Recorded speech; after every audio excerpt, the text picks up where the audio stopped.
ಎಲ್ಲರಿಗೂ ನಮಸ್ಕಾರ. ನಾನಿವತ್ತು ಶೇಂಗಾ ಬೀಜ ತೋರಿಸ್ತಾ ಇದ್ದೀನಿ, ಅಥವಾ ನಾವು ಕಡಲೆಕಾಯಿ ಬೀಜ ಅಂತ ಕೂಡ ಹೇಳ್ತೀವಿ. ನಾನಿವತ್ತು ಇದನ್ನು ತೋರಿಸ್ತಾ ಇರೋದ್ರಿಂದ ಕೆಲವರು ಚಟ್ನಿ ಪುಡಿ ಮಾಡ್ತಾ ಇದ್ದಾರೆ ಅಂತ ಅನ್ಕೋಬಹುದು. ಆದರೆ ನಾನಿವತ್ತು ಚಟ್ನಿ ಪುಡಿ ಮಾಡ್ತಾ ಇಲ್ಲ. ಪಕ್ಕದಲ್ಲಿ ಮೊಸರು ಇಟ್ಕೊಂಡಿದ್ದೀನಿ. ನಾನು ನಂದಿನಿ ಮೊಸರು ತಗೊಂಡಿದ್ದೀನಿ. ಬಟ್ ನೀವು ಯಾವ ಮೊಸರು ಬೇಕಾದ್ರೂ ತಗೋಬಹುದು. ಮನೆಯಲ್ಲಿ ಮಾಡಿದ ಮೊಸರು ಬೇಕಾದ್ರೂ ಹಾಕ್ಬೋದು. ಈ ಮೊಸರಿಟ್ಟಿರೋದ್ರಿಂದ ಏನು ಅಂತ ನಿಮಗೆ ಗೊತ್ತಾಗಿರ್ಬೋದು. ನಾನಿವತ್ತು ಶೇಂಗಾ ತಂಬೂಳಿ ಅಂತ ಮಾಡ್ತಾ ಇದ್ದೀನಿ. ಈಗ ನಾನು ಹೇಳ್ಕೊಡ್ತಾ ಇದ್ದೀನಿ ಶೇಂಗಾ ತಂಬೂಳಿ ನನ್ನ ಪ್ರಕಾರ ಯಾವ ರೀತಿ ಮಾಡ್ತೀನಿ ಅದನ್ನ ಹೇಳ್ಕೊಡ್ತಾ ಇದ್ದೀನಿ. ಇಷ್ಟೆಲ್ಲ ಇಂಗ್ರೀಡಿಯೆಂಟ್ಸ್ ಇಟ್ಕೊಂಡಿದ್ದೀನಿ. ಇದು ಒಗ್ಗರಣೆಗೋಸ್ಕರ ಎಣ್ಣೆ ಹಾಕಿ, ಎಣ್ಣೆ ಒಳಗಡೆ ಸಾಸಿವೆ, ಕರಿಬೇವು, ಒಣಮೆಣಸಿನ್ಕಾಯಿ ಇಷ್ಟೇ ಹಾಕೋದು ಒಗ್ಗರಣೆ. ಬೇಕು ಅಂದ್ರೆ ಉದ್ದಿನಬೇಳೆ ಹಾಕ್ಬೋದು. ಉದ್ದಿನಬೇಳೆ ಹಾಕಿದ್ರೆ ಇನ್ನು ತುಂಬಾ ರುಚಿಯಾಗಿರುತ್ತೆ. ಉದ್ದಿನಬೇಳೆ ಕೂಡ ಆಮೇಲೆ ಆಡ್ ಮಾಡ್ಕೊಳ್ತೀನಿ. ಈಗ ನೋಡಿ ಶೇಂಗಾ ಬೀಜ ತೋರಿಸ್ತಾ ಇದ್ದೀನಿ. ಇದನ್ನ ಚೆನ್ನಾಗಿ ಹುರ್ಕೋಬೇಕು.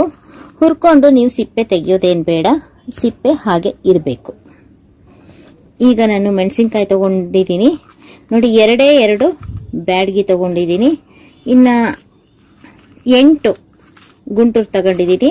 ಇದಕ್ಕೆ ಗೌರಿ ಬಿದ್ನೂರು ಹಾಕಬಾರ್ದು, ಅದು ತುಂಬಾ ಖಾರ ಇರುತ್ತೆ. ಇದೆರಡು ಹಾಕಿದ್ರೆ ಸಾಕು.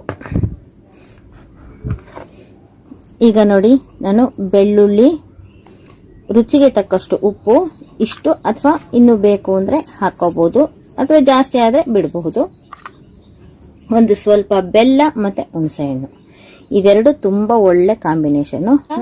ಫಸ್ಟ್ ನಾವು ಕಡಲೆ ಬೀಜನ ಚೆನ್ನಾಗಿ ಹುರ್ಕೋಬೇಕು. ಈಗ ನಾವು ಅದನ್ನ ಮಾಡೋಣ. ಗ್ಯಾಸ್ ಹಚ್ಚಿದ್ದೀನಿ, ಒಂದು ಪಾನ್ ಇಟ್ಟಿದ್ದೀನಿ. ಈ ಪಾನ್ ಬಿಸಿ ಆದ್ಮೇಲೆ ನಾನು ಶೇಂಗಾ ಬೀಜನ ಹುರ್ಕೊಳ್ತಾ ಇದ್ದೀನಿ. ಇದರಲ್ಲಿ ಒಂದು ಸ್ವಲ್ಪ ಈಗ ತೊಳೆದಿರೋದ್ರಿಂದ ಎಣ್ಣೆ ಅಂಶ ಇದೆ, ಅದನ್ನ ಒರೆಸ್ಬಿಟ್ಟು ಶೇಂಗಾ ಬೀಜ ಹಾಕ್ತಾ ಇದ್ದೀನಿ.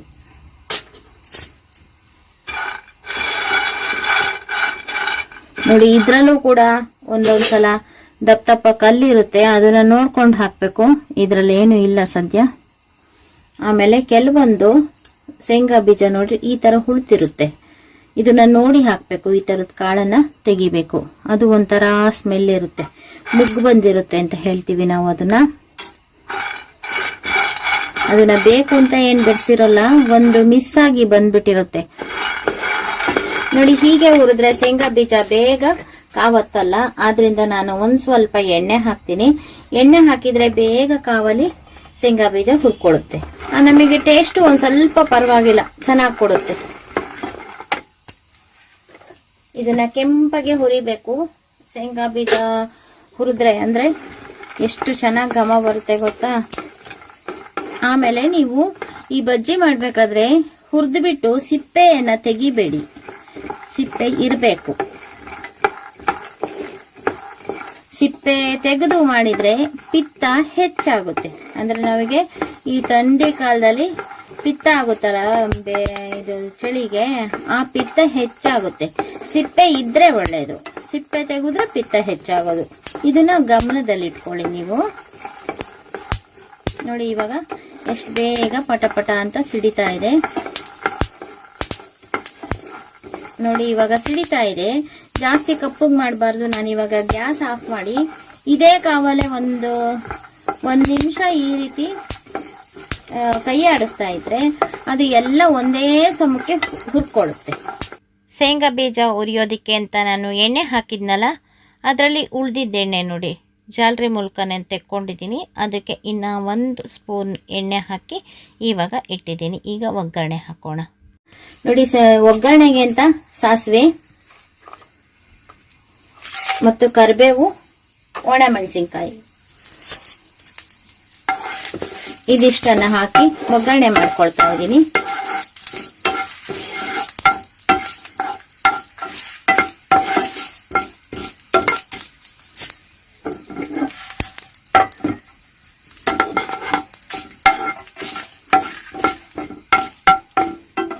ಇದು ಚೆನ್ನಾಗಿ ಮಾಗಬೇಕು, ಸಾಸಿವೆ ಚಟಪಟ ಅನ್ಬೇಕು.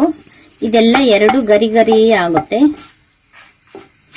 ಈ ಬಜ್ಜಿನಲ್ಲಿ ನಾವು ಅಂದ್ರೆ ಶೇಂಗಾ ಬಜ್ಜಿ ಮಾಡಿ ಅದನ್ನ ತಂಬೂಳಿಯಾಗಿ ಕನ್ವರ್ಟ್ ಮಾಡ್ತೀವಿ. ಆ ತಂಬೂಳಿಗೆ ಈ ಕರ್ಬೇವಿನ ಸೊಪ್ಪು ಮತ್ತು ಈ ಮೆಣಸಿನಕಾಯಿನ ನಾವು ಕಿವುಚಬೇಕಾಗುತ್ತೆ. ಅಂದ್ರೆ ಒಂದ್ ಸ್ವಲ್ಪ ಪುಡಿ ಪುಡಿ, ಇದು ಪುಡಿ ಪುಡಿ ಮಾಡಿದ್ರೆ ಚಿಲ್ಲಿ ಫ್ಲೇಕ್ಸ್ ತರ ಆಗುತ್ತೆ ಮೆಣಸಿನಕಾಯಿ. ಈ ಕರ್ಬೇವು ಕೆಂಪಗಿರುತ್ತೆ ನೋಡಿ, ಇದು ಗರಿ ಗರಿ ಆಗುತ್ತೆ ನೋಡಿ. ಅದಕ್ಕೆ ನಾನು ಒಟ್ಟಿಗೆ ಹಾಕಿದ್ದೀನಿ. ಇದು ಕಲರ್ ನೋಡಿ ಎಷ್ಟು ಚೆನ್ನಾಗಿದೆ. ಈಗ ಸಾಸಿವೆ ಚಟಪಟ ಅಂತ ಇದೆ. ನಾನು ಗ್ಯಾಸ್ ಅನ್ನ ಆಫ್ ಮಾಡ್ತಾ ಇದ್ದೀನಿ. ಇದೇ ಹಂತ, ಇದೇ ಹದ ನೋಡಿ. ಇವಾಗ ಗ್ಯಾಸ್ ಆಫ್ ಮಾಡಿದ್ದೀನಿ. ಫುಲ್ ಸಾಸಿವೆ ಚಟಪಟ ಸಿಡಿದಿದೆ. ಇದನ್ನ ನಾವು ತಂಬುಳಿಗೆ ಕಲಸೋವರೆಗೂ ಇದೇ ಬಾಂಡ್ಲಿ ಒಳಗಡೆ ಬಿಟ್ರೆ ಇದು ತುಂಬಾ ಗರಿ ಗರಿ ಏನಂಗಾಗುತ್ತೆ. ಆವಾಗ ಕಿವುಸ್ಲಿಕ್ಕೆ ನಮಗೆ ಅನುಕೂಲ ಆಗುತ್ತೆ. ಆದ್ರಿಂದ ನಾನು ಇದನ್ನ ಹಾಗೆ ಬಿಟ್ಟಿರ್ತೀನಿ. ಈಗ ನಾವು ರುಬ್ಬೋಣ ನೋಡಿ. ನಾವೀಗ ರುಬ್ಬೇಕು. ಈಗ ಹುಳಿ ಅಂದ್ರೆ ಹುಣಸೆಹಣ್ಣು, ಉಪ್ಪು, ಬೆಳ್ಳುಳ್ಳಿ ಎಲ್ಲ ಹಾಕೊಂಡಿದ್ದೀನಿ ಇದಕ್ಕೆ. ಈಗ ನೋಡಿ ಮೆಣಸಿನಕಾಯಿನ ನಾನು ಈ ಗ್ರಿಲ್ ಅಲ್ಲಿ ಹುರಿದಿದ್ದೀನಿ ನೋಡಿ, ಎಷ್ಟು ಚೆನ್ನಾಗಿ ಹದವಾಗಿ ಬಂದಿದೆ. ಇವಾಗ ಇದನ್ನು ಕೂಡ ಹಾಕೊಳ್ತಾ ಇದ್ದೀನಿ. ಇದು ಈ ತರ ಹುರಿದ್ರೆ ಎಷ್ಟು ಘಮ ಇರುತ್ತೆ ಗೊತ್ತಾ. ಆದ್ರಿಂದ ನಾನು ಈ ರೀತಿ ಹುರಿದಿದ್ದೀನಿ. ಇದಿಷ್ಟು ನನ್ನ ಫಸ್ಟ್ ಶೇಂಗಾ ಬೀಜ ಹಾಕೋಬಾರ್ದು, ಇದಕ್ಕೆ ತೆಂಗಿನಕಾಯಿ ಬಳಸಬಾರ್ದು. ತೆಂಗಿನಕಾಯಿ ಬಳಸಿದ್ರೆ ಇನ್ನೊಂದು ಮೆಥಡ್ ಆಗುತ್ತೆ. ನಾನು ಇದು ನನಗೆ ತಿಳಿದಿದ್ದ ರೀತಿ ತೋರಿಸ್ತಾ ಇದ್ದೀನಿ. ನಾವು ಇನ್ನೂ ಒಂದೊಂದು ಇಂಗ್ರೀಡಿಯೆಂಟ್ಸ್ ಚೇಂಜ್ ಮಾಡಿದಾಗ ಬೇರೆ ಬೇರೆ ಮೆಥಡ್ ಆಗುತ್ತೆ. ಆದ್ರಿಂದ ಇದೇ ಮೆಥಡ್ ಎಲ್ಲ ತೋರಿಸ್ತಾ ಇದ್ದೀನಿ. ಇದಕ್ಕೆ ತೆಂಗಿನಕಾಯಿ ಹಾಕ್ಬಿಡಿ. ಈಗ ನೀರ್ ಹಾಕೊಂಡು ನಾನು ರುಬ್ತಾ ಇದ್ದೀನಿ ನೋಡಿ. ನಾನೀಗ ಸ್ವಲ್ಪ ನೀರ್ ಹಾಕೊಳ್ತಾ ಇದ್ದೀನಿ. ಇದರ ಜೊತೆಗೆ ನಾವು ಒಗ್ಗರಣೆ ಮಾಡಿಟ್ಕೊಂಡಿದ್ವಲ್ಲ, ಅದರಲ್ಲಿ ಸ್ವಲ್ಪ 4 ಸಾಸಿವೆ, 1-2 ಕರಿಬೇವು ಬರೋ ಹಂಗೆ ತೆಕ್ಕೊಂಡು ಇದ್ರೊಳಗಡೆ ಹಾಕೋಬೇಕು. ಆವಾಗ ಟೇಸ್ಟ್ ಚೆನ್ನಾಗಾಗುತ್ತೆ. ಫುಲ್ ಹಾಕೋದ್ ಬೇಡ. ಈಗ ನಾವು ಮಿಕ್ಸಿಗೆ ಹಾಕೊಳ್ಳೋಣ.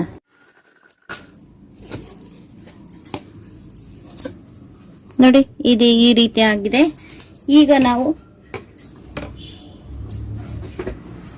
ಶೇಂಗಾ ಬೀಜ ಹಾಕೊಂಡು ಹುರಿಯೋಣ. ಈಗ ನೋಡಿ ನಾವು ಸಾಕಷ್ಟು ನೀರು ಹಾಕೋಬೇಕಾಗುತ್ತೆ.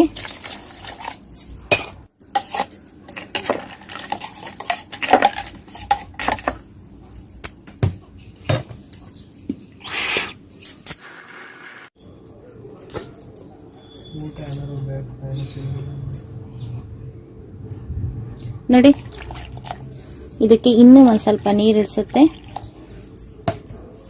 ಅಷ್ಟನ್ನ ನೀರು ಇಡಿಸ್ಬಿಟ್ಟು ನೀರು ಹಾಕ್ಬಿಟ್ಟು ಈಗ ನಾನು ರುಬ್ಕೋತ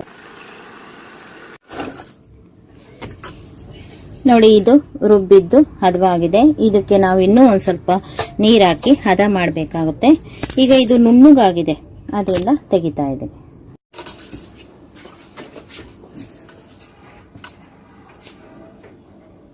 ನೋಡಿ ಇವಾಗ ತೆಗ್ದಿದ್ದೀನಿ. ನಾವು ಈ ಒಗ್ಗರಣೆಗೆ ಇದು ಶೇಂಗಾ ಬಜ್ಜಿ, ಇವಾಗ ಶೇಂಗಾ ಬಜ್ಜಿ ಆಗಿದೆ ಇದು. ಅದನ್ನ ಹಾಕೋದಕ್ಕೆ ಮುಂಚೆ ಈ ಕರಿಬೇವು ಎಲ್ಲ ಒಂದ್ ಸ್ವಲ್ಪ ಕಿವುಚ್ಬಿಡೋಣ. ಇದು ಬೇಕು ಅಂದ್ರೆ ಈ ರೀತಿ ಮುರಿದು ಹಾಕೋಬಹುದು, ಇಲ್ಲ ಅಂದ್ರೆ ಫುಲ್ ಕಿವುಚ್ಕೋಬಹುದು. ಈಗ ನಾನು ಖಾರಕ್ಕೆ ಸಾಕಷ್ಟು ಹಾಕಿರೋದ್ರಿಂದ ಹೀಗೆ ಮುರಿದು ಹಾಕ್ತಾ ಇದ್ದೀನಿ.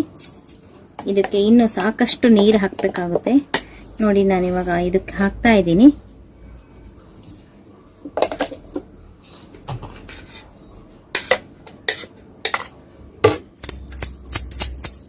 ನೋಡಿ ಜಾರನ್ನ ತೊಳೆದಿದ್ದ ನೀರು ಕೂಡ ಹಾಕ್ತಾ ಇದ್ದೀನಿ.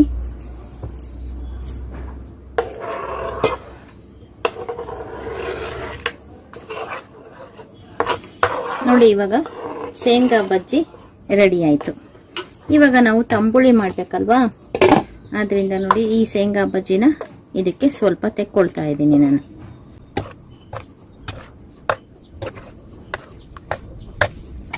ನೋಡಿ ಶೇಂಗಾ ಬಜ್ಜಿ, ಇದನ್ನ ತಂಬುಳಿಯಾಗಿ ನಾವು ಮಾಡ್ಬೇಕಾದ್ರೆ ಏನ್ ಮಾಡ್ಬೇಕು ಅಂದ್ರೆ, ಇದು ಹುಳಿ ಮೊಸರು ತಗೋಬಾರ್ದು, ಸಿಹಿ ಮೊಸರು, ಇವತ್ತಿಂದು ಫ್ರೆಶ್ ಮೊಸರು ತಗೋಬೇಕು. ನೋಡಿ ಈಗ ನಾನು ಇದ್ರೊಳಗಡೆ ಮೊಸರು ಹಾಕ್ತಾ ಇದ್ದೀನಿ.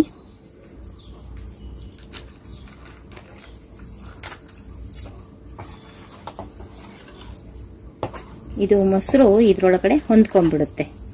ಈಗ ಇದಕ್ಕೆ ನಾವು ಈಗ ತಂಬುಳಿ ಅಂತ ಹೇಳ್ತೀವಿ.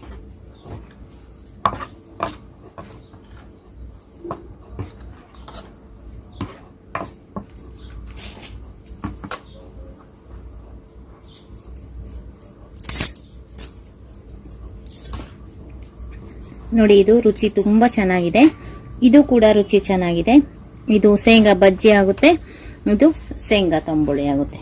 ತುಂಬಾ ಚೆನ್ನಾಗಿದೆ ನೋಡಿ. ಈಗ ಫೈನ್ ಆಗಿರುವಂತ ಶೇಂಗಾ ತಂಬುಳಿ ಮತ್ತು ಶೇಂಗಾ ಬಜ್ಜಿ ಎರಡು ರೆಡಿ ಆಗಿದೆ. ಯಾವ್ದು ಬೇಕಾದ್ರೂ ಉಪಯೋಗಿಸಬಹುದು. ಇದು ಇದೇ ತರ ಉಪಯೋಗಿಸಬಹುದು. ಇದನ್ನ ಮೊಸರು ಹಾಕೊಂಡು ಮಿಕ್ಸ್ ಮಾಡ್ಕೊಂಡಾದ್ರೂ ಉಪಯೋಗಿಸ್ಕೋಬಹುದು. ವಿಡಿಯೋ ನಿಮಗೂ ಇಷ್ಟ ಆಗಿದ್ದರೆ ಲೈಕ್ ಮಾಡಿ, ಶೇರ್ ಮಾಡಿ ಮತ್ತು ನಮ್ಮ ಚಾನೆಲ್ಗೆ ಇದುವರೆಗೂ ಸಬ್ಸ್ಕ್ರೈಬ್ ಆಗಿಲ್ಲ ಅಂದ್ರೆ ಈ ಕ್ಷಣದಿಂದ ಸಬ್ಸ್ಕ್ರೈಬ್ ಅಂದ್ರೆ ನಿಮಗೆ ದಿನನಿತ್ಯದ ಅನುಕೂಲಕ್ಕೆ ಬರುವಂತಹ ವಿಡಿಯೋಗಳನ್ನೇ ನಾನು ಮಾಡ್ತಾ ಇರ್ತೀನಿ. Thank you for watching.